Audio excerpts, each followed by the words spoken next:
Salve turma, seja muito bem-vindo, seja muito bem-vinda. Hoje é quinta-feira, dia 7 de maio de 2020 e esse é o primeiro encontro que nós temos aqui diretamente dos estúdios da minha casa falando de mercado de capitais. É uma grande honra poder conversar com todos e todas. Na verdade, a proposta desse bate-papo, que eu vou chamar de professor em casa, é do seguinte: os meus alunos de mercado de capitais sempre estão acostumados, no começo de cada encontro de mercado de capitais, eu fazer um pouco do panorama que nós tivemos ao longo da semana e o que a gente espera pela frente. Então, nós fazemos uma análise do cenário econômico e, a partir disso, eu faço uma indicação de produtos financeiros de investimento. E sempre dentro da disciplina de mercado de capitais que eu ministro na graduação da UCDB, nós exploramos um produto de finanças, um produto do mercado de capitais com mais profundidade.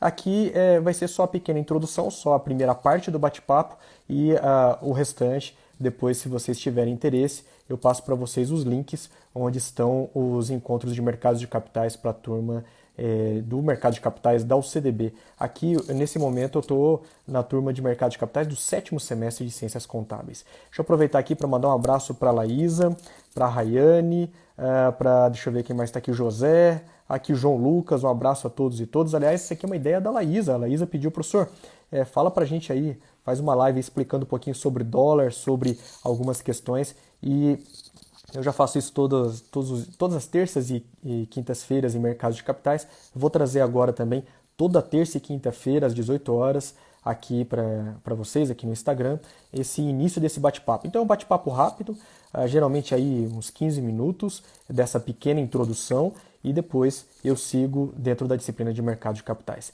Então, mais uma vez aqui, um abraço a Angélica, ao Lafner, todos que estão nos assistindo. Bom, vamos começar aqui então com um assunto que está mais presente aqui no nosso dia a dia, o que começou agora, né, a pipocar nas redes sociais, que é a questão da taxa Selic. Nesse momento, nós estamos com a taxa Selic extremamente baixa, é a mais baixa da história. Na reunião do Copom, Comitê de Política Monetária do Banco Central, que começou na terça-feira e terminou ontem, na quarta-feira, foi decidido que a taxa Selic sairia dos 3,75% ao ano para 3% ao ano. Mas o que significa isso?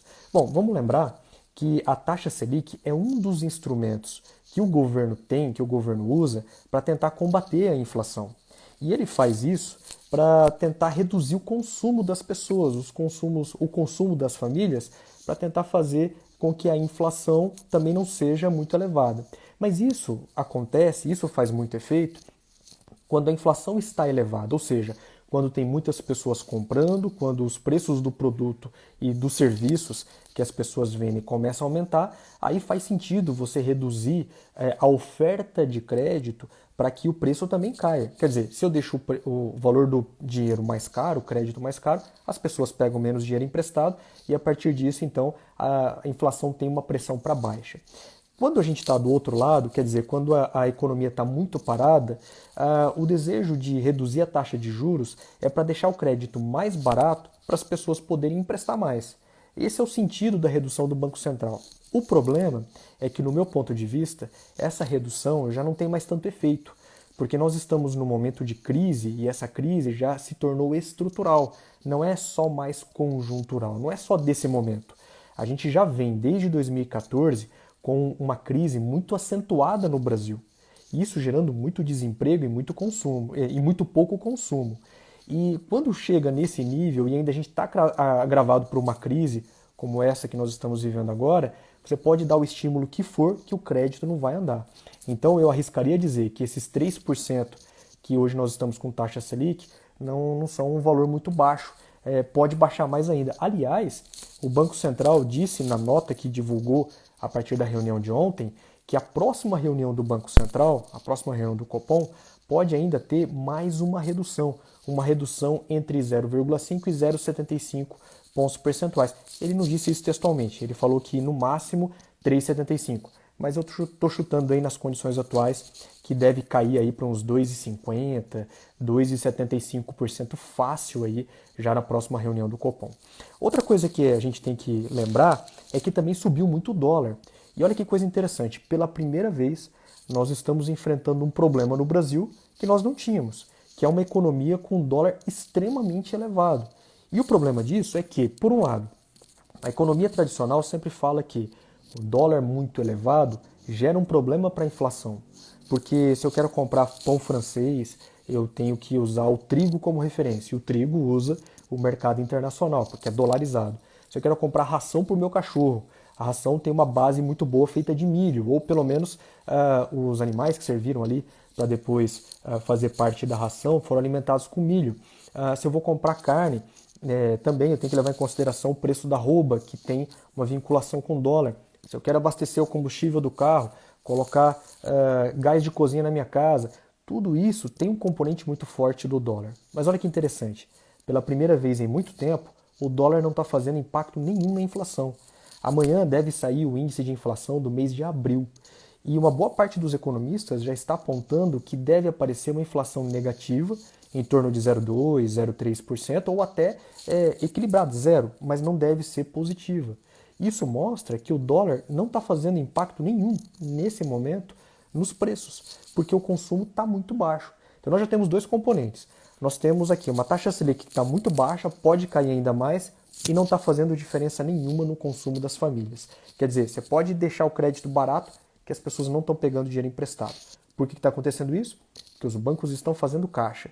Eles estão fazendo a provisão de devedores duvidosos, estão fortalecendo o seu caixa para os momentos de crise. Então não estão emprestando dinheiro. Segundo, nós estamos observando que o dólar está muito caro. Tá a última vez que eu olhei hoje deu R$ 5,83. Um dólar bem pesado, mas que não está fazendo diferença nenhuma em termos inflacionários. Até meus alunos sabem em mercado de capitais que a gente acompanha o relatório Focus do Banco Central. E o relatório Focus está mostrando que para o ano que vem e para o outro, então 2021 e 2022, existe uma pressão de redução da inflação. Então mesmo com dólar alto, a inflação tem uma pressão de queda. Quer dizer que o dólar não está fazendo a diferença para a inflação. E você vê que isso está acontecendo não por uma questão brasileira, pura e simplesmente. Nós estamos vendo que isso é um movimento mundial. Vou dar um outro exemplo para você. Estados Unidos. Os Estados Unidos geralmente mostram lá toda semana a solicitação de pedidos de desemprego. Aquelas bolsas de desemprego que fazem nos Estados Unidos. Muito parecido com o que faz no Brasil. Só que o número lá está extremamente elevado. Só para você ter uma ideia, um pouco antes da crise que nós tivemos do coronavírus, então eu estou falando ali de fevereiro, janeiro, fevereiro, nós tínhamos um índice de desemprego nos Estados Unidos em torno de 4,4%, 4,5%, um dos mais baixos da história dos Estados Unidos. Agora, uma outra coisa que é interessante a gente notar, que o que deve sair já nos próximos dias é o desemprego dos Estados Unidos na casa dos 16%. Quer dizer, sai do 4,5% para 16%. Um valor absurdo, um valor muito forte, que deve atrapalhar, inclusive, a reeleição do Donald Trump. O Joe Biden está na frente nas pesquisas lá nos Estados Unidos. E ele é um ferrenho opositor do Donald Trump. Então vai ser democrata contra republicano. Então vai ser uma briga boa de ver. Agora, é interessante olhar um pouquinho para o cenário nacional para a gente entender também o que tem acontecido por aqui. Ontem o Congresso Nacional aprovou um novo texto do orçamento de guerra. Aí a gente tem um problema. Bom, uma coisa boa e um problema. Vou começar pela coisa boa. O Banco Central agora está autorizado a comprar título de empresas privadas. Então eu tenho uma empresa pequena que está precisando de dinheiro para o caixa, precisando pagar salário de funcionário, precisando pagar fornecedor. O Banco Central vai poder comprar título da minha empresa. É lógico que tem uma classificação de risco mínima ali, que pelo menos BB-, né, por empresa de classificação de risco, mas mesmo assim já é algum alento. O Banco Central vai poder comprar até R$ 1 trilhão desses títulos de empresas que estão com dificuldades. Agora, o problema que nós temos que olhar é o outro lado. Dentro desse texto, o governo tinha pedido antes, voltou atrás, agora pediu de novo, essa é a bagunça que o governo criou, o governo federal, que não congelou os salários dos servidores públicos estaduais. Na verdade, eles tinham pedido que o salário do pessoal da saúde, os servidores da saúde, não fossem congelados. Mas aí as outras categorias, as outras corporações pediram. Vamos aumentar também, aí, vamos tirar, melhor dizendo, do congelamento de salário o policial militar, o policial legislativo, os professores, etc. Bom, o que pode acontecer? Uma farra no aumento dos salários dos servidores públicos, mesmo nesse momento de crise. É uma coisa que a gente tem que ficar bastante atento. Agora, para encerrar aqui a análise dos riscos e depois eu passar para vocês os produtos de investimento para esse cenário, nós temos que olhar mais alguns detalhes importantes da economia. Se você pegar aqui até o final de abril, nós sempre indicamos aqui os títulos públicos federais, os títulos do Tesouro Direto, como os mais seguros do Brasil para investimento. E isso é verdade, eles continuam com uma segurança muito elevada. Agora, o que eu sempre recomendo é que em momentos de crise a gente faça um investimento num título específico, que é o Tesouro Selic, porque ele tem rentabilidade, tem liquidez diárias e não tem problema com a variação de preço de mercado. Agora, se você pegar os títulos de longo prazo do Tesouro Direto, por exemplo, a nota do Tesouro Nacional Série B de bola para 2045, você vai ver que esse título teve uma perda média de 30% no valor dele desde o início do ano para cá. Quando a pessoa olha esse valor caindo 30%, o cara fala, eu não vou comprar esse troço, isso é arriscado demais. Então o governo tá pisando na bola aí e ele pode dar um calote no título público. Bom, não é bem assim. Você deve lembrar nas aulas de mercado de capitais que esse título é para longo prazo. Quer dizer, se você comprar agora, o ideal é que você realize, que você resgate esse título só no final do prazo, em 2045. Se você for resgatar antes, você vai estar sujeito à oscilação do preço do produto, isso aí não tem jeito. E o interessante é notar que se a gente faz uma análise, uma olhada da curva de juros de longo prazo, a curva de juros de longo prazo do CDI, ela está com uma alta muito elevada. E olha que interessante, se você pegar até janeiro de 2021, ela está em baixa. Se você pegar de janeiro para frente, até 2035, ela chega a bater 8,5% ao ano. Resumo da história, nós estamos com uma taxa básica de juros hoje de 3% ao ano. Para a taxa CDI, que é de títulos privados, que acompanha os títulos públicos, está prevendo para 2035 mais de 8% ao ano, é porque o mercado está achando que essa crise vai durar bastante tempo, que essa crise é muito severa e que essa crise vai bater doída em diversos setores da economia. Então, se por um lado é arriscado a gente mexer com título de longo prazo agora, por outro, eles estão muito baratos. E daqui a pouco eu vou mostrar para vocês algumas dicas e algumas sugestões de compra. Agora, mais a última questão que eu quero chamar a atenção aqui em relação ao risco é que uma das principais agências de classificação de risco do mundo, nós temos três importantes. Tem uma diversidade muito grande, mas as três mais importantes são Standard & Poor's, a Fitch Ratings e a Moody's. A Fitch Ratings ontem falou que o Brasil perdeu aqui uma nota importante de crédito. Ele mantém-se como BB-, mas a perspectiva agora é negativa. Por conta disso, as ações despencaram quando foi divulgado esse tipo de viés de avaliação. O que eles estão olhando? Eles estão olhando o cenário externo brasileiro, estão olhando as contas públicas brasileiras, porque nós estamos gastando perto de 100% do nosso produto interno bruto, é um valor muito elevado. Só para ter uma ideia, um pouco antes da crise a gente estava em torno de 82% do PIB, já estamos perto de 100%. E uma outra coisa que é interessante levar em consideração é que a Fitch Ratings está olhando a classificação de risco do Brasil do ponto de vista do cenário político também. Então, se por um lado nós temos o cenário político que está bastante complicado, porque o executivo está batendo cabeça, porque vocês devem ter observado aquela marcha do presidente Jair Bolsonaro indo para o Supremo Tribunal Federal. O Dias Toffoli, que é o presidente do STF, está fazendo recado contra o presidente Jair Bolsonaro. Você vê que existe um movimento do Centrão para fazer um apoio muito forte à presidência da República, podendo até ter o próximo presidente que vai substituir o Rodrigo Maia, sendo alguém do Centrão, vendo que eles já estão conseguindo cargos. Você vê que a instabilidade política no Brasil é extremamente elevada. Então isso faz as agências de classificação de risco reduzirem a nota. E tem mais um detalhe. A Universidade de São Paulo divulgou um estudo muito interessante, tentando, lógico, com o devido cuidado a gente tem que analisar esses estudos, né?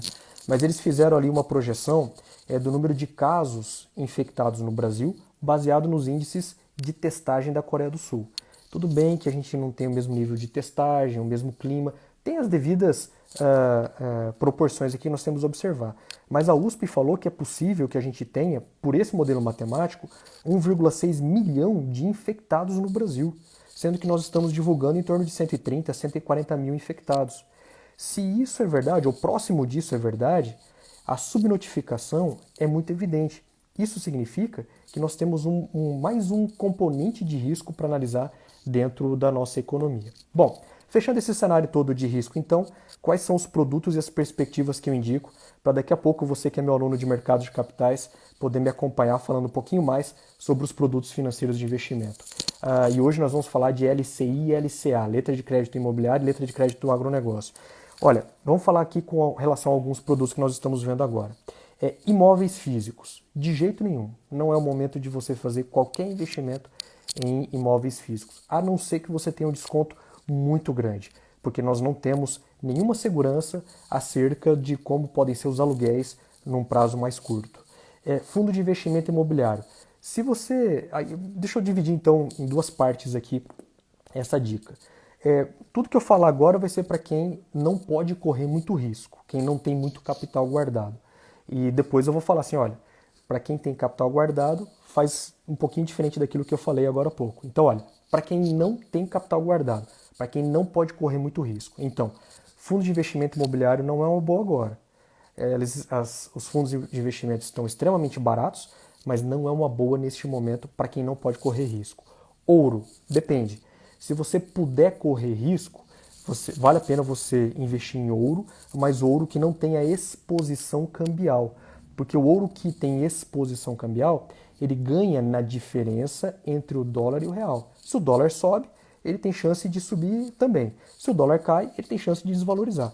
Como nós não sabemos o que pode acontecer com o dólar, se ele pode subir mais ou se ele pode despencar, e o que eu acredito que vai acontecer, baseado no histórico, se você olhar o gráfico do dólar, você vai reparar isso, ele está subindo e descendo em uma velocidade muito grande, e já não tem mais impacto da taxa de juros em cima disso, então não vale a pena você bobear com exposição cambial, vale a pena sem exposição cambial. Lembrando que o dólar já acumulou só esse ano aqui no Brasil 60%, então é uma boa dica de investimento se você puder. Com relação ao dólar também não vale a pena a gente investir agora justamente porque nós não temos a noção do que pode acontecer. Um fundo de investimento cambial, portanto, não é o recomendado neste momento, nem para quem tem dinheiro sobrando, nem para quem não pode correr risco. Com relação às ações estão baratas. Bovespa em torno de 78 mil pontos está barato. Se você olhar empresas aí do setor de varejo, setor bancário, setor de petróleo e gás, elas estão baratas. Mas se você comprar agora, saiba que você vai ter que olhar para um prazo um pouco maior, ou deu ali o seu limite, vamos falar de limite stop, deu o seu limite de valorização, você vende. Quando der um stop adequado, você compra, ou se tiver a perda dentro do seu stop, você vende também. Com relação a fundos DI e o próprio Tesouro Selic, vale a pena você investir agora. Nesse momento, fundos DI e qualquer fundo atrelado à taxa Selic ou o próprio Tesouro Selic, agora é o momento de você investir porque são capital de segurança. Vai falar, pô, mas uma taxa básica de juros de 3% ao ano justifica um investimento em renda fixa? Justifica. Não para ganho de capital, mas para proteção de capital e para você poder fazer compra nesses momentos que nós estamos observando agora na economia. Então vamos só recapitular aqui. Vamos colocar aqui em termos de mais risco e menos risco. Você tem dinheiro, pode arriscar? Agora está tudo em liquidação. Compra fundo imobiliário, sabendo que você pode perder mais dinheiro. Compra ouro, ainda tem uma chance de valorização do ouro, principalmente sem exposição cambial. Compra ações, principalmente as ações que você vai observar do setor de petróleo e gás, do setor de varejo, e-commerce, esses setores associados, transporte aéreo, turismo, estão extremamente baratos, sabendo que você pode perder também. E se você não pode perder dinheiro, aí você coloca o dinheiro basicamente em fundos DI e taxa Selic, Tesouro Selic, ok? Bom, meus caros, então esse aqui é o cenário inicial, mostrando para vocês quais são os componentes de risco, quais são os produtos de investimento que nós indicamos neste momento, e você fica à vontade aqui. Aqui ó, a Esther Elizabeth aqui quer participar com a gente. Opa, deixa eu fazer aqui a Esther. Papo aqui, convidar a Esther para participar aqui também. Enquanto ela está carregando aqui, lembrar então que nesse momento nós estamos com um componente de risco muito forte. Oi, Esther, tudo jóia? Oi, tudo bem? Tudo bem? Bom te ver, Esther. Tudo bom? Eu Tudo quero só jóia. assistir, na verdade. Beleza, Esther, tranquilo. Tá? Valeu, um abraço. Abraço pra você também. Tchau. Tchau. Então, veja que nesse momento então do nosso cenário econômico, a exposição ao risco pode ser feita, mas com muito cuidado. Então a gente tem que lembrar desses produtos e dessas indicações. E vamos ficar atento aqui, amanhã nós vamos ter a divulgação da inflação aqui no Brasil, o IPCA agora do mês de abril.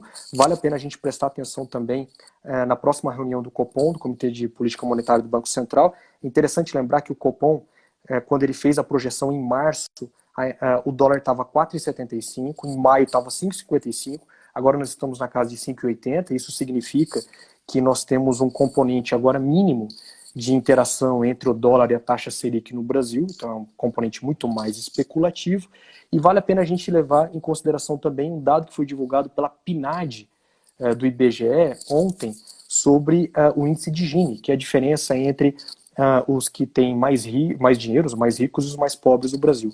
Porque a gente vai observar justamente que a classe mais desfavorecida, mais pobre, que tem menos dinheiro, está sofrendo muito mais com os efeitos da pandemia do que a classe que tem mais dinheiro. O que isso significa em termos práticos? Uma pressão maior no Sistema Único de Saúde. O Sistema Único de Saúde que está com problemas, apesar de ter algum recurso, ele está com problemas em pontos estratégicos. Manaus, São Luís, Fortaleza, Belém do Pará. Nós estamos observando uma constricção muito forte do Sistema Único de Saúde. Não tem mais leitos. São Paulo, nós estamos observando que muitas pessoas de outros estados estão indo se tratar em São Paulo. Então quer dizer que a população mais carente, que tem um saneamento básico pior, que tem condições de saúde pior, que tem um acesso à saúde de pior qualidade, não pelo SUS, mas porque muitas vezes não tem condições de ter um acesso por conta do transporte, alimentação ruim, etc., vai ser ainda mais desfavorecida. Isso vai implicar num problema maior para o SUS, e a gente vai ver que isso daí também tem um significado muito forte em termos econômicos. Então você vai ver que a economia está apontando agora para um aumento de gasto público muito elevado e também para outras iniciativas que o governo vai precisar fazer para tentar controlar o desemprego. Lembrando que nós temos uma alternativa, uma carta na manga que é muito perigosa e que nós vamos analisar no nosso próximo encontro, que é a emissão de dinheiro. Você sabe que quando a gente está no limite, não tem dinheiro, por exemplo, para pagar os títulos públicos federais, ou quando o desemprego está muito elevado, ou a deflação, que também é um problema na economia brasileira, é muito forte, nós temos ainda uma carta na manga que é imprimir dinheiro. Isso tem alguns problemas, pode gerar uma inflação num prazo um pouquinho maior, 2 ou 3 anos, mas de repente essa pode ser uma solução que o governo está começando a cevar ali, e a gente vai precisar se concentrar um pouquinho mais nela. Bom, mas é isso aí, meus caros. Deixa eu aproveitar aqui para mandar um abraço para muita gente aqui que faz tempo que eu não vejo. Aqui, então, o Arnaldo, um abraço para você. Laurinda também, um abraço. Larissa, um abraço, Laurinda, Larissa, tá na Inglaterra ainda, Larissa? Tiver um abraço para você. O Fernando tá por aí, viu? Tá na Inglaterra também. O Thiago Cruz, opa, muito bom, Thiago. Agora que sair o nosso curso de CEA, eu vou chamar você também, viu? Estou preparando aí um curso de CPA 20 com um curso de CEA para os colegas. Aqui o Maurício também, um abraço para você, Maurício. A Esther também, um abraço mais uma vez, Esther. Zé Luiz, Suelen, a Franciane, a minha colega aqui no doutorado. Um abraço para todos e todas. E os alunos de mercado de capitais, daqui a pouco a gente continua o nosso bate-papo falando sobre letra de crédito imobiliária, letra de crédito do agronegócio. Bom, meus caros, então toda terça-feira e toda quinta-feira eu faço essa primeira parte do nosso encontro de mercado de capitais aqui para vocês, esses primeiros 15, 20 minutos iniciais, para a gente destrinchar o cenário, mostrar os produtos financeiros de investimento, e eu fico sempre à sua disposição. É isso aí, moçada. Obrigado, um abraço, tudo de bom e até a próxima. Cuidem-se.